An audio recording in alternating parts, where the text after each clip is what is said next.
Nesse vídeo eu vou te explicar e também te demonstrar o porquê dos disjuntores desarmarem com mais facilidade quando eles estão na saída de um inversor.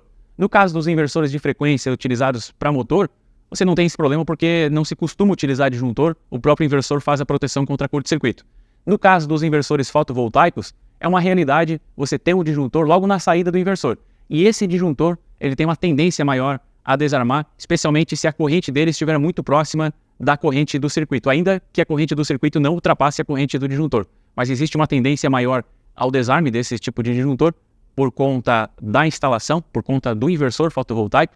Eu vou te explicar o porquê e vou demonstrar isso na prática. Então, pessoal, estou com o disjuntor aqui para poder fazer a demonstração. Eu vou habilitar ele aqui para que nós tenhamos a circulação de corrente que está sendo lida por esse alicate amperímetro e o monitoramento de temperatura vai acontecer por esse outro. Aqui nós temos temperatura agora na casa dos 30, 31 graus, está variando aí entre esses dois valores, né?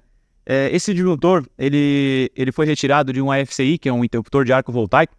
Aqui no canal mesmo eu gravei um vídeo abrindo o AFCI, mostrando como que ele é por dentro. E aí esse disjuntor aqui, como fui obrigado a cortar os rebites aqui, ele ficou dando sopa. Eu aproveitei então para localizar o ponto exato onde é o contato do disjuntor, que é aqui.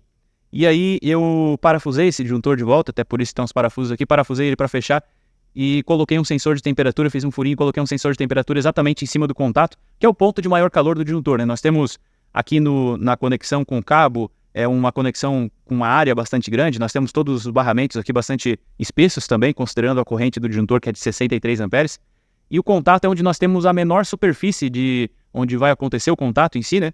E por isso, então, vai ser o ponto de maior calor.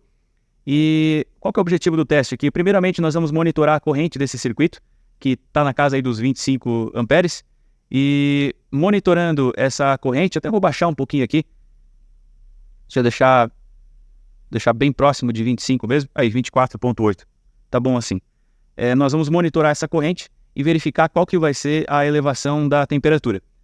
Nesse caso aqui nós temos uma tensão senoidal, é uma tensão senoidal pura, deixa eu puxar isso aqui um pouquinho para o lado. E a tensão senoidal pura, ela é assim, né? Ela passa pelo positivo, depois passa pelo negativo e assim esse ciclo vai se repetindo.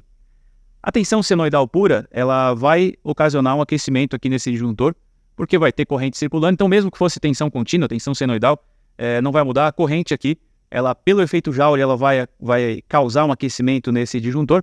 E esse aquecimento aqui, ele, com essa corrente, não vai ser suficiente para causar o desarme do disjuntor. É natural que esse disjuntor aqueça um pouco. Qualquer corpo que seja percorrido por uma corrente elétrica, ele vai aquecer. Então, é natural que o disjuntor aqueça um pouco, mas esse aquecimento ele não vai ser muito intenso. O princípio de desarme desse disjuntor aqui, o disjuntor ele desarma em duas situações, né? Curto-circuito, onde a corrente ela vai se elevar muito e essa corrente muito alta vai passar por uma bobina aqui. É uma bobina bem curta, ela tem 2 espiras só. É um barramento enrolado em torno de um êmbolo, né? Podemos chamar assim. E quando a corrente de curto-circuito circular pelo disjuntor, uma corrente muito alta, esse êmbolo ele vai ativar um gatilho aqui e disparar o disjuntor. Então, por curto-circuito, é o disparador magnético. No caso do desarme por sobrecarga, é o disparador térmico, que é um bimetálico que vai atuar. O bimetálico ele funciona com variação de temperatura. Então, se não fosse a variação de temperatura, se o disjuntor não esquentasse nada, não teria desarme por sobrecarga. Só que essa elevação de temperatura, aqui nós estamos monitorando dentro do disjuntor, né? Então, esse teste aqui, ele vai mostrar valores aqui mais altos. Mas, considerando a variação de temperatura ambiente, nós temos o seguinte, esse disjuntor que é um de 63 amperes, né?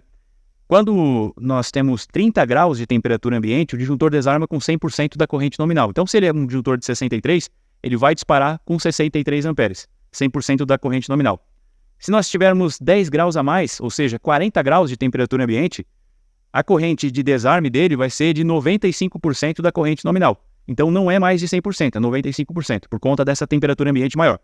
Se você tiver 50 graus, ou seja, 20 graus a mais do que a temperatura ambiente, a corrente de desarme dele passa a ser 90% da corrente nominal. Isso quer dizer que se o seu painel ele não tiver ventilação, se ele tiver algum equipamento que causa um aumento da temperatura, você vai ter problemas aí com desarmes do disjuntor antes do esperado, né? No caso dos disjuntores que são utilizados aí na saída de inversores, seja um inversor de motor, um inversor solar, o que vai acontecer? Nós nós podemos ter uma temperatura ambiente dentro da nominal, aí, na temperatura em que o disjuntor é calibrado, né, que é 30 graus. Se você tiver exatamente 30 graus, mesmo assim esse disjuntor aqui, se ele estiver na saída de um inversor, ele vai disparar antes. Isso acontece por conta do efeito pelicular. Eu já falei aqui no canal do efeito pelicular. Eu vou desenhar aqui novamente e vou explicar rapidamente enquanto nós acompanhamos a variação de temperatura aqui. Eu vou desenhar um condutor. É um cabo, né? É um cabo que está nesse sentido aqui, no sentido vertical aqui da nossa imagem. Vamos imaginar que esse cabo está sendo percorrido por uma corrente nesse sentido. Vou desenhar um pouco menor aqui para ter espaço para continuar o desenho. Essa corrente está subindo. Vamos imaginar que nós estamos nesse momento aqui da senoide, né? No máximo positivo, essa corrente está subindo. É lógico que ela vai ficar invertendo de acordo com a tensão que vai alterando a polaridade, né? Hora está no positivo, hora no negativo. Essa corrente, hora vai estar subindo, hora vai estar descendo aqui nesse desenho, né? E estando essa corrente de forma vertical aqui, né? Subindo, se olhar esse condutor por cima, nós teremos com essa corrente subindo, nós teremos um campo magnético que vai estar nesse sentido aqui, no sentido horário. Então, o campo ele vai estar nesse sentido aqui. Vou desenhar isso aqui. Lá na parte de trás, ele vai estar com a flecha para cá. Aqui na parte de frente, ele vai estar assim. Então, o campo vai estar no sentido horário para quem vê esse cabo de cima. Esse campo, ele vai provocar um fluxo eletromagnético e a variação desse fluxo vai causar correntes parasitas. As correntes parasitas, elas também têm sentido definido, né? Se a corrente aqui está subindo, o campo está no sentido horário, para quem olha de cima, e as correntes, nesse caso, vão estar entrando pelo meio e saindo pelo lado de fora.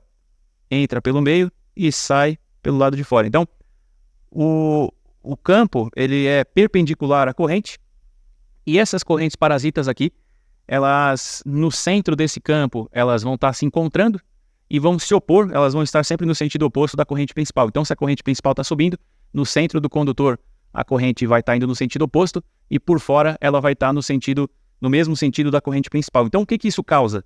Causa uma tendência dessa corrente aqui, ela preferir a periferia do cabo, a pele do cabo, né? Efeito pelicular é porque é a pele do cabo, a parte externa aqui do cabo, né?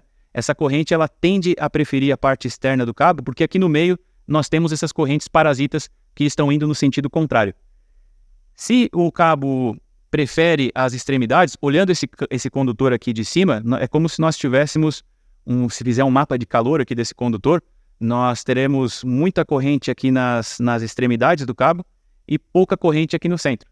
E isso quer dizer que é como se o condutor fosse oco, é como se ele não tivesse material aqui no meio. Então a seção do cabo, na prática, né, virtualmente, ela acaba diminuindo. É como se o cabo ele tivesse uma bitola menor, já que no centro não vai ter corrente circulando. Se nós temos uma resistência maior, nós teremos também mais aquecimento.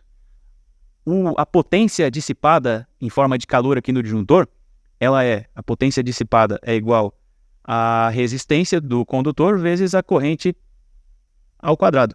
Então, a corrente ela vai ser a mesma. Nós estamos aqui agora com 24,6 amperes. A corrente ela é a mesma, mas se aumenta a resistência, aumenta a potência sendo dissipada. Com 60 Hz, o efeito pelicular, com essa seção aqui de cabo em 60 Hz, o efeito pelicular ele é pouco presente. Ele é quase que insignificante. O cabo ele é bem fino, né? Então nós não temos muito efeito pelicular. Só que trabalhando com inversor de frequência, o inversor de frequência ele vai simular uma frequência de 60 Hz. Mas na prática, como que ele faz isso? Chaveando uma tensão contínua numa frequência muito maior, que geralmente aí nos inversores solares é de 20 kHz. Eu vou desenhar isso aqui para explicar, mas se nós temos mais frequência, nós temos mais variação do fluxo que vai causar a corrente parasita, e se nós temos mais variação de fluxo, nós temos mais tensão, mais corrente. Então, o efeito pelicular, o efeito que faz aumentar a corrente, a resistência, na verdade, interna aqui do disjuntor, principalmente do contato, que ele é menorzinho, né? Então, o efeito que faz aumentar a resistência do contato e do disjuntor em geral, causando mais aquecimento, que é o efeito pelicular, ele vai ser mais intenso quanto maior for a frequência.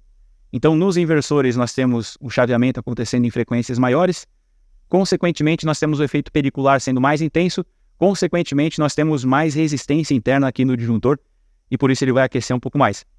O inversor ele trabalha mais ou menos da seguinte forma, né? Nós temos o positivo e o negativo, que eles estão no barramento CC do inversor, né? Se for o caso do inversor solar, você já recebe positivo e negativo das placas.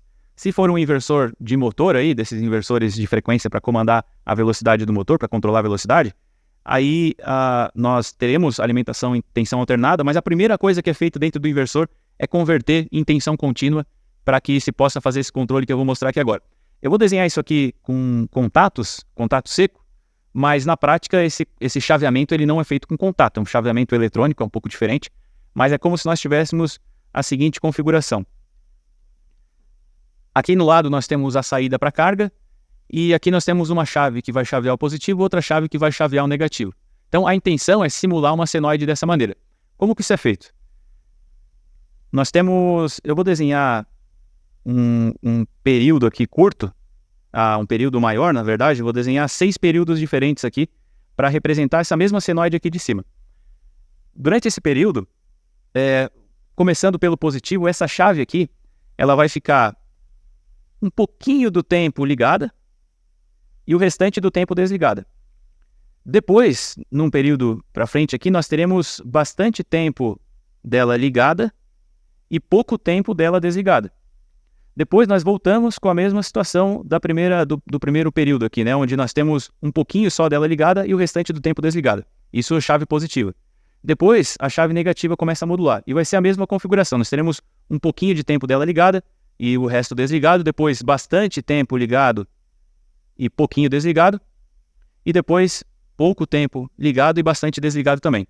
Se nós tirarmos a média da tensão durante cada um desses períodos, qual que vai ser a média? Deixa eu fazer mais um gráfico aqui embaixo. Qual que vai ser a média? Um pouquinho de tempo ligado e bastante desligado, tensão baixinha. Depois, fazer quadrado isso aqui vai ficar mais fácil de entender, mais didático.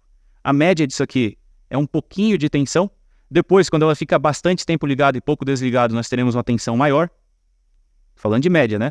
Depois, pouco tempo ligado e bastante desligado, essa tensão média volta a cair. E nós teremos o mesmo aqui do outro lado, né? Só que daí do lado negativo.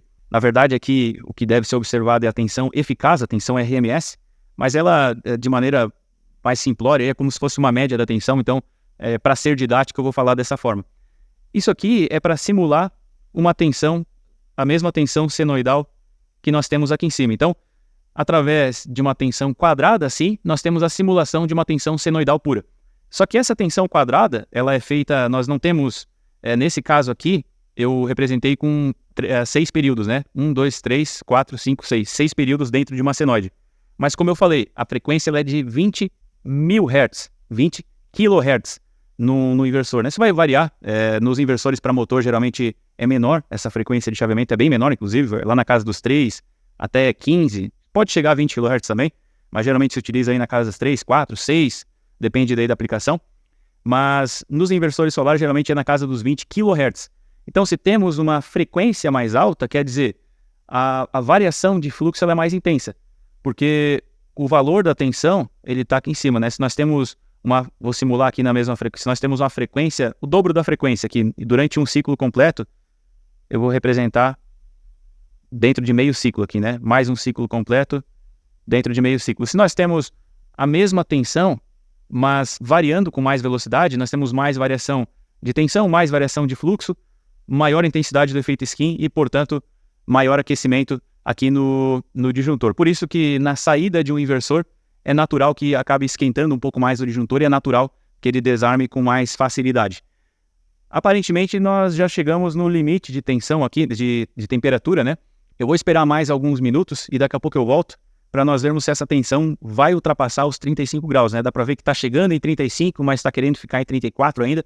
Eu vou deixar passar alguns minutos e depois eu volto, então, para poder confirmar isso para vocês. Bom, pessoal, depois de alguns minutos aqui, a temperatura ainda está variando aí entre 34 e 35. Nós chegamos no limite aí de temperatura, não vai passar disso aqui mais. Agora, a temperatura ambiente ela já começa a roubar a mesma quantidade de calor que é necessária para aumentar ainda mais a temperatura, né? Então, esse circuito pode ficar ligado aqui por horas e horas que a temperatura não vai se elevar mais que isso. Então, pessoal, agora com o inversor eu vou ligar aqui e ligar o disjuntor também para que nós possamos iniciar aqui um novo teste.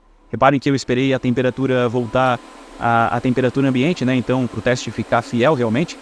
E eu estou utilizando um inversor de motor porque é o que eu tenho aqui. A Brasiltec ela não tem inversor solar, então é o que eu tinha disponível, era o inversor de motor. Os inversores solares, eles têm uma preocupação um pouco maior com a distorção harmônica, então esse efeito skin aqui que vai acontecer dentro do disjuntor, ele vai ser menos intenso do que no disjuntor, do que no inversor que é utilizado aí para controlar a velocidade de motor. Porém, para demonstração aqui do canal, vai ser o suficiente. Até é legal que seja um pouco mais intenso esse efeito para que nós consigamos monitorar, né? E saiba então que se você utilizar um inversor solar, esse efeito vai se fazer presente, mas vai ser menos intenso do que está sendo aqui para mim, já que eu estou utilizando um inversor para motor e não um inversor fotovoltaico. Agora então eu vou parar a gravação e aí eu volto quando a temperatura estabilizar novamente. Pessoal, voltando aqui então, nós tivemos a estabilização então da temperatura. Percebam que a temperatura é bastante maior do que a que nós encontramos anteriormente. Vou reforçar, né? Quando você tiver um inversor solar, essa variação não vai ser tão significativa assim, mas ainda assim ela vai existir. E essa temperatura que nós temos dentro do disjuntor, ela não é a mesma temperatura de fora, né? Então, os valores que nós estamos encontrando aqui, eles são valores que podem até assustar um pouco, né? Mas na prática, fora do disjuntor, você não vai ter uma temperatura tão alta assim. Mas essa variação de temperatura, ela é importante para que nós consigamos, então, entender o porquê do desarme acontecer antes, né? A temperatura interna do disjuntor é o que mais importa, lógico, na hora de desarmar, porque lá no bimetálico do disjuntor, o que vai, a temperatura dele é o que vai determinar a temperatura em que o disjuntor vai desarmar. Então, espero que tenha ficado claro aí para vocês o porquê disso acontecer. Se você aprendeu alguma coisa com esse vídeo, por favor, deixa o like e comenta alguma coisa também. Se gosta desse tipo de conteúdo, se inscreve aqui no canal, ativa o sino de notificações também para ficar por dentro de todas as novidades.